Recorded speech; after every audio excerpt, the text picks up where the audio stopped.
కార్తీక్‌ని award తీసుకోవడానికి stage మీదకి పిలుస్తూ ఉంటారు. ఇంతలో అక్కడ ఉన్న కార్తీక్ ఏం చెయ్యాలో తెలియక అలా ఆలోచిస్తూ ఉండిపోతాడు. ఇంతలో అక్కడ ఉన్న దీప మాత్రం "ఏంటి బాబు అలా ఆలోచిస్తున్నారు?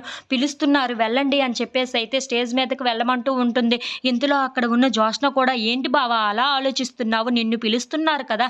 వెళ్ళు స్టేజ్ మీదకి. ఏం చెప్పాలనుకుంటున్నావో అదే చెప్పు" అని చెప్పేసైతే అంటూ ఉంటుంది. ఇంతలో అక్కడ ఉన్న వాళ్ళ తాతయ్య జ్యోత్స్న వైపు చాలా కోపంగా చూసి "ఇది చూడడానికేనా నన్ను ఇక్కడికి ఇలా పిలిపించావు" అని చెప్పేసైతే చాలా కోపపడుతూ ఉంటాడు. ఇంతలో అక్కడ ఉన్న జ్యోత్స్న మాత్రం "ఏంటి తాతయ్య మీరు అలా మాట్లాడుతున్నారు? నేను మీ రక్తం పంచుకొని పుట్టడమే కాదు, మీ ద్వేషాన్ని కూడా పంచుకొని పుట్టాను. అందుకే ఇప్పుడు ఏం జరుగుతుందో మీరే చూడండి" అని చెప్పేసైతే అంటూ ఉంటుంది. ఇంతలో అక్కడ ఉన్న కార్తీక్ స్టేజ్ మీదకి వెళ్ళి "అందరికీ నమస్కారం. ఇలా నాకు అవార్డు రావటం చాలా సంతోషకరంగా ఉంది. కానీ ఒక విషయం మార్చాల్సి ఉంటుంది ఇందులో" అని చెప్పేసైతే అంటూ ఉంటాడు. ఆ మాటలు వినగానే అక్కడ ఉన్న వాళ్ళందరూ అయితే ఒక్కసారిగా షాక్ అయిపోయి కార్తీక్ వైపు అలా చూస్తూ ఉండిపోతారు. అవును, ఈ అవార్డు రావాల్సింది నాకు కాదు జ్యోత్స్నకి అని చెప్పేసైతే కార్తీక్ అంటూ ఉంటాడు. ఆ మాటలు వినగానే అక్కడ ఉన్న దీప, అక్కడ ఉన్న వాళ్ళ తాతయ్య అయితే ఒక్కసారిగా షాక్ అయిపోతూ ఉంటారు. ఇంతలో అక్కడ ఉన్న జ్యోత్స్న మాత్రం చాలా సంతోషిస్తూ ఉంటుంది.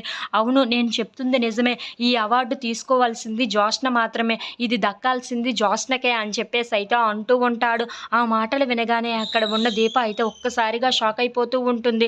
ఇదన్నింటికి గల కారణం ఎవరు అంటే జ్యోత్స్న మాత్రమే అని చెప్పేసైతే అంటూ ఉంటాడు. ఆ మాటలకి అక్కడ ఉన్న దీప అయితే "ఏంటి కార్తీక్ బాబు ఇలా మాట్లాడుతున్నారు" అని చెప్పేసైతే అనుకుంటూ కార్తీక్ వైపు అలా చూస్తూ ఉండిపోతుంది. ఇంతలో జ్యోత్స్న వైపు చూసి "ఏం చేశావు నువ్వు? కార్తీక్ బాబుని ఏ మాయ మాటలు చెప్పి మార్చేశావు? ఎందుకు ఇలా మాట్లాడుతున్నారు" అని చెప్పేసైతే అడుగుతూ ఉంటుంది. ఇంతలో అక్కడ ఉన్న జ్యోత్స్న చాలా కోపంగా దీప వైపు చూసి "ఏం చేశానో అదే చేశాను. ఇప్పుడు ఏం చెయ్యాలనుకున్నానో అదే జరిపించాను కూడాను. ఇప్పుడు నువ్వు ఏం చేయగలవు దీప?